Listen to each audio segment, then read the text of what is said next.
much be evil if it saves a soul.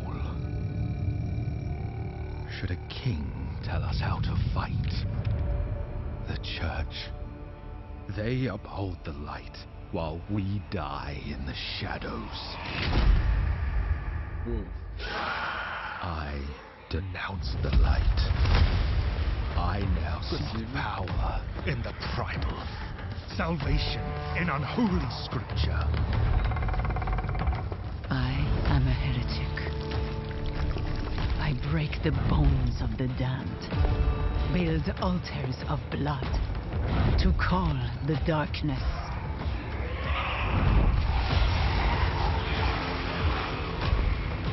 I have walked amongst demons, found strength in shadow, kinship and madness. Damn the light! I will suffer my own path. I will learn the foul ways of a forbidden tongue.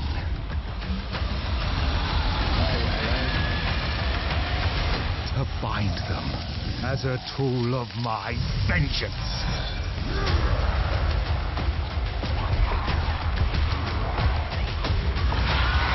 Brandus traitor, outlaw, warlock.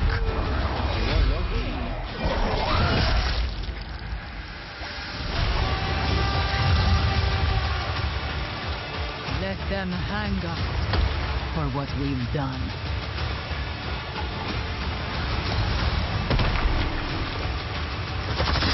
But when darkness comes for us, it will see hell screaming back.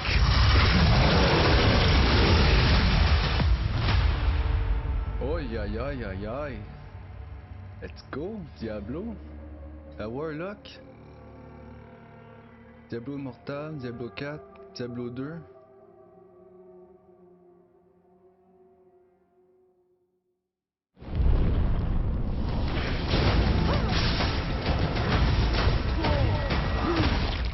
Diablo 2, ok.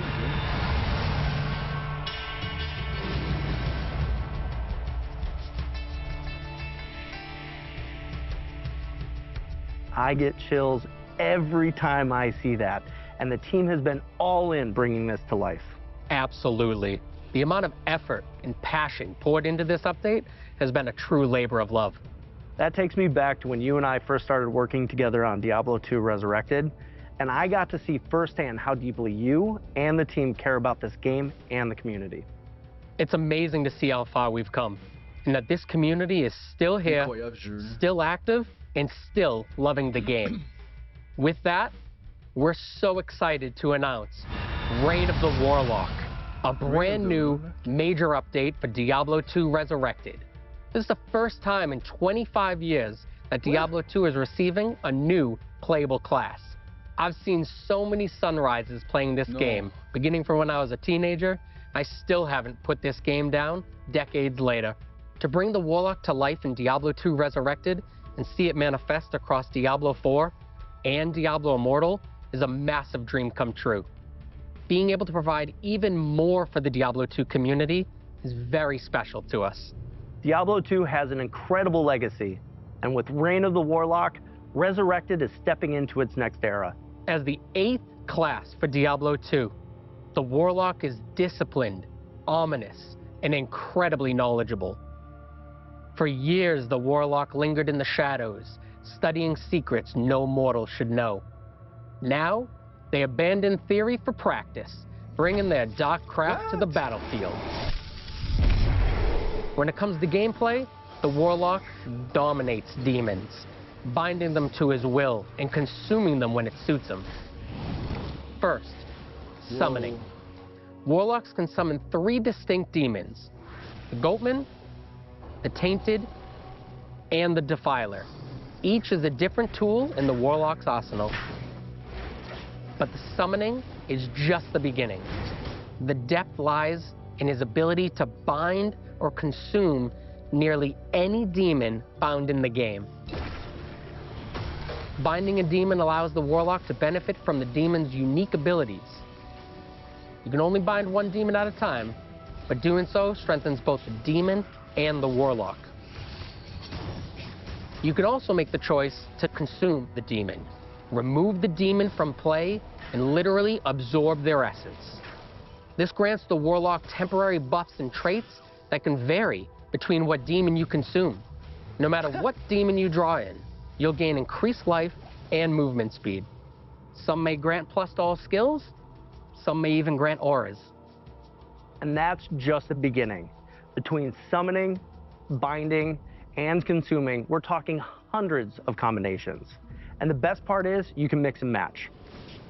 Bind a demon for its aura, then absorb another for its resistances before summoning a third to fight by your side.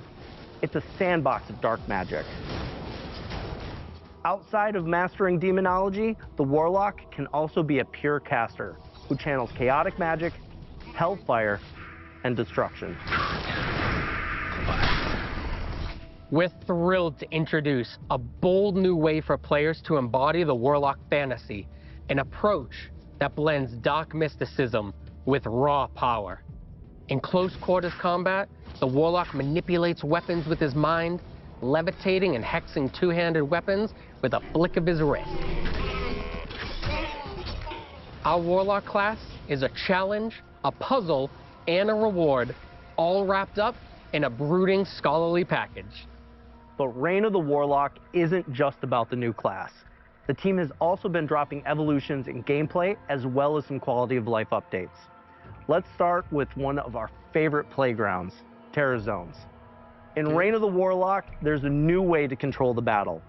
You have the ability to earn consumables and choose which act becomes terrorized. While an act is terrorized, every zone within it becomes supercharged, offering an elevated difficulty and greater rewards.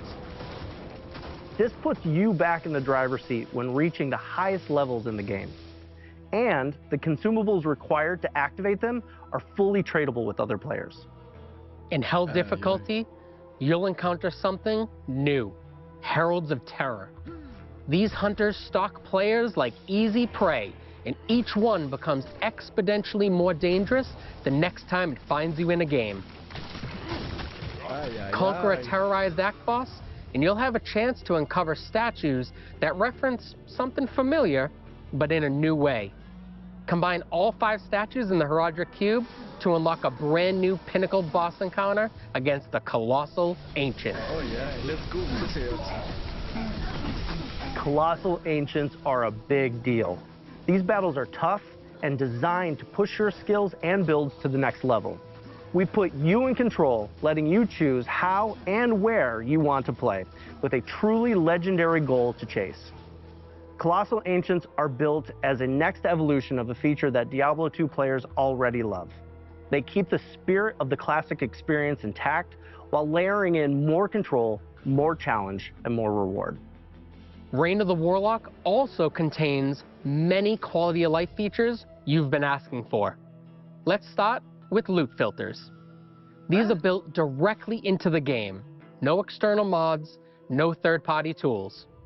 You can create your own, share them with friends, or grab community presets like Starter Warlock and plug them right in. It's simple, flexible, and totally community-driven. Then there's advanced stash tabs. We've added more of them, and for the first time ever, items in your stash can be stacked. No more juggling 99 gems across 4 pages. You'll find dedicated tabs for materials, gems, and runes. It's cleaner, faster, and way less tedious. Finally, the Chronicle. Players have been tracking their collections in spreadsheets and third-party websites for years. Now, we've brought that experience in-game. The Chronicle lets you track every item you've ever collected. Uniques, sets, rune words, all in a freshly designed UI that even tells you when and where you found it. Most importantly, you'll unlock rewards you can show off to your friends. We also wanted to honor the way people have played Diablo 2 for decades. Whether you prefer Diablo 2 Classic or want to keep playing Resurrected, you can. Reign of the Warlock lives in the same client, with your existing characters safely separated. If you want to bring your character forward, you can transfer it. If you got a character in Classic, move it to Resurrected. If you've been grinding in Resurrected, carry it into Reign of the Warlock. You can't go backwards, but you can always go forward on your terms. Reign of the Warlock wasn't built in a vacuum. Creators like Mr. Llama, Gymnasium, BT, and Kano have been deep in the dungeons with us, playtesting, theory crafting, and giving feedback on everything from class fantasy to stash flow. So if you've ever played Diablo 2, no matter when you first journeyed into Sanctuary, this is your moment. Come celebrate with us. Reign of the Warlock brings brand new ways to play for everyone, and we can't wait to see more sunrises with this community now and for the years to come. But we've been saving the best for last. Reign of the Warlock will be live today. What? On peut jouer?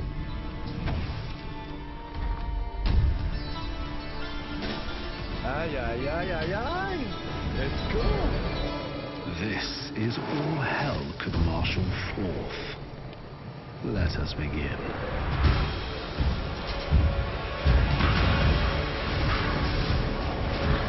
Ah, il y a l'air cool. J'ai hâte d'essayer celle-là. These creatures of darkness shall yield to me, or perish.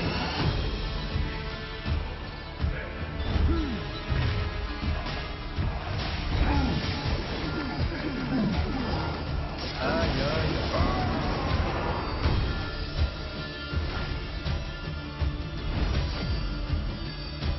30 minutes.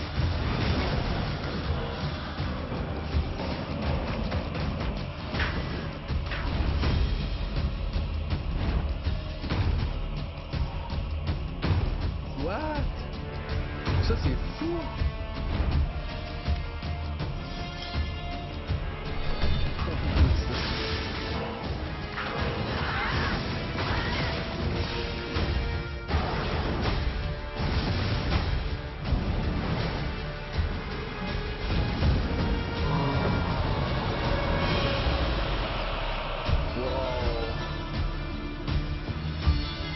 Visually inspired by ancient Mediterranean landscapes.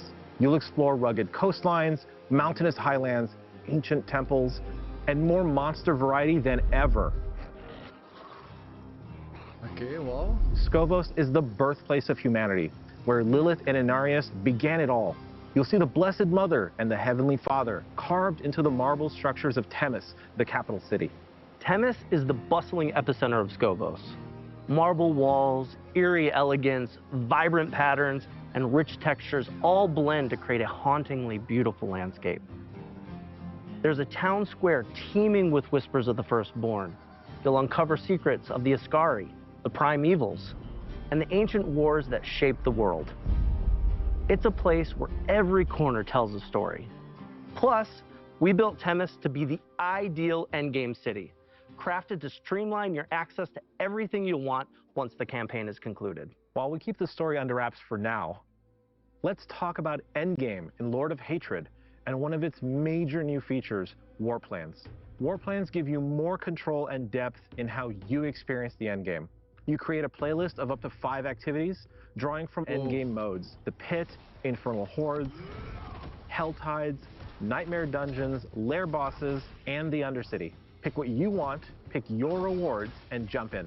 Ah, ça, As c'est you bien. complete activities through War Plans, you'll earn progression towards a unique skill tree for each of these activities. These trees let you customize and modify how each activity plays. You can change the rewards, tweak the monster spawns, even bring features from one activity into another. Ah, One of the yeah. best parts is how War Plans makes the endgame more accessible. If you're a new player or returning after a break, you can just pick your playlist and start playing, learning the systems as you go. But for veterans, there's a ton of meta progression and build diversity to explore. War Plans are really about letting you shape your own endgame experience. You decide what you want to focus on, what you want to avoid, and how you want to play. And for those of you seeking an adrenaline rush, we're also introducing a hyper rare event called Echoing Hatred. If you're lucky enough to find a very rare Trace of Echoes golden ticket in a loot drop, you'll gain access to the Echoing Hatred event. There, you'll face infinite waves of enemies and escalating difficulty. Each run feels different, with randomized monsters that force you to adapt your build and tactics on the fly. The deeper you go, the more intense the encounters become. Each wave will test your mastery of the mechanics and resource management to the point where we might even throw multiple bosses at you at the same time. The longer you last, the better the loot. And how long you last is completely up to your skill. I know the entire team is excited for War Plans and Echoing Hatred, but this might be a good time to talk about the why. After the campaign wraps up, that's when the real journey begins for a lot of our players. Endgame isn't just a bonus. It's what keeps you coming back to Sanctuary. And it's more than just adding new events. We want these features to feel meaningful.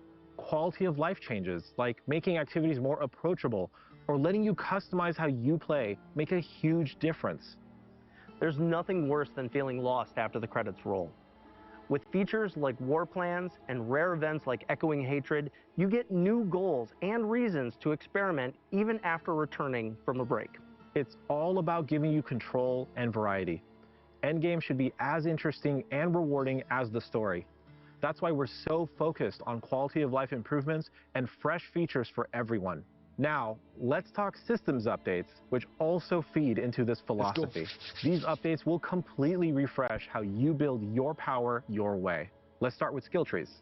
We've seen the joke that they're more like skill twigs. That ends here. With the release of Lord of Hatred, every player will reap the benefits of a completely overhauled, massively expanded skill tree system. The changes are built to give you more customization than ever before, right from the moment you start playing. No more waiting for random item drops or late game progression to really flesh out your build. Now you'll have meaningful choices and options in your skill tree from the moment you choose your first skills. We're adding new customization options to every single skill across the entire tree. It isn't just a small tweak. It's a major disruption to the current class system. Our goal is to make theory crafting go much, much further with more complexity than ever before. For instance, take the Sorcerer's iconic Hydra skill. Previously, you could only boost its burning damage or ramp up its critical strike potential. With the revamped skill tree, you can fine-tune Hydra to your unique playstyle. Want your Hydras to attack faster or last longer? You can choose to have their attacks trigger explosions or continually burn everything in close proximity. You can even completely transform the skill, turning your Hydras into Frost Hydras to unlock new combos with all your other Frost abilities. The new options let you experiment with every possibility as you refine the build that's most fun for you. And we're not leaving any class behind. Alongside the Paladin and the Warlock, every class will be getting these updates, and they will be available to all players, regardless of Lord of Hatred ownership. Each class will get more than 40 rework choices and over 80 additional options. Lord of Hatred owners are going to get even more, with over 20 additional transformative skill choices. On top of the skill tree overhaul, we're adding a brand new itemization system, the Talisman, and with it comes the return of charms and sets. Here's how it works. Once you get your Talisman, charms will begin dropping in the game. For a charm to be active, it must be placed inside your Talisman. Charms can be of any rarity, but the set charms have the greatest potential. Equipping multiple charms from the same set will unlock additional set bonuses. With the Talisman, charms, and sets, you can customize and fine-tune your characters like never before with the powers of the greatest Herodrum. And speaking of Herodrum, Lord of Hatred comes with the Herodric Cube, a legendary tool for a legendary way to craft. You'll combine rare materials, unlock additional properties, and forge items that fit your playstyle. The Herodric Cube is the beginning of your chase for late-game greatness, opening up new opportunities to shape your journey and pursue those ultimate rewards. It's a heartfelt callback to the cube in Diablo 2, now reimagined for Diablo 4's itemization. Next, loot filters. They've finally arrived. Yes! You've been asking for this since day one, and we've heard you. Whether you're chasing uniques or filtering out junk, loot filters give you the right amount of control over your journey. While we're so excited to finally be adding loot filters to the game, we are going to continue to listen to your feedback and stay committed to refining loot filters over time to make sure that it works for you. Yes, sir. This is shaping up to be quite a year for Diablo 4. Perfect timing for Diablo's 30th anniversary. I've been playing Diablo for as long as I've been gaming on PCs, starting with a burned copy of Diablo handed to me by a friend at school. Discovering the game's randomized content blew my mind, and soon I was playing Diablo 2 online at PC cafes, eventually diving into modding and joining Blizzard. I've been a proud servant of hell ever since. We hope this year's expansion and all its new features spark that same sense of discovery and excitement you felt when you first stepped into Sanctuary. Whether you're exploring Scovos, or reaching your greatest potential within your class fantasy, or simply celebrating another milestone with the Diablo community, we're grateful to have you with us. Thank you for being a part of this adventure. It's cool.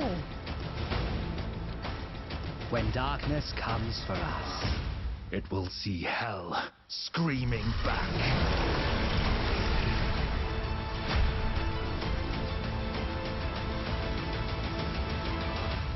Ay, ay, ay, ay, ay.